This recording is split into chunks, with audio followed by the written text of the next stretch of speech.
যেমনটি বলছিলেন, ঈদ শেষ হয়ে গিয়েছে।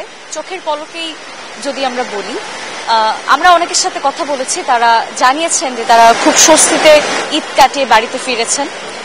কর্মজীবীদের চোখে মুখে একটু কষ্টের ছাপও দেখতে পেয়েছিলাম, যেহেতু ঈদের দিনটি তারা পরিবার পরিজনের সঙ্গে কাটিয়েছেন। তো সেই ক্ষেত্রে আনন্দঘন মুহূর্তই কাটিয়েছেন, এরপরে আবার কর্মব্যস্ততার জীবন।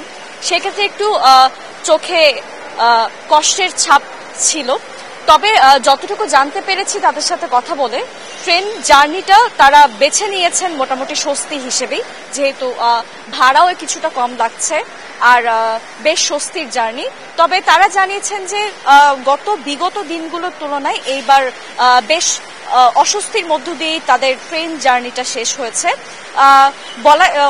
অনেকের কাছ থেকে শুনতে পেয়েছি যে বিনা টিকিটেও অনেকে উঠেছে বা মাঝখানে স্টপেজগুলোতে উঠেছে। আবার আমরা কমলাপুর স্টেশনের ভিতরে দেখতে পেয়েছি যারা বিনা টিকিটে ট্রেনে উঠেছে তাদের কাছ থেকে ভাড়া আদায় করা হচ্ছিল ট্রেনের নির্ধারিত ভাড়াটাই।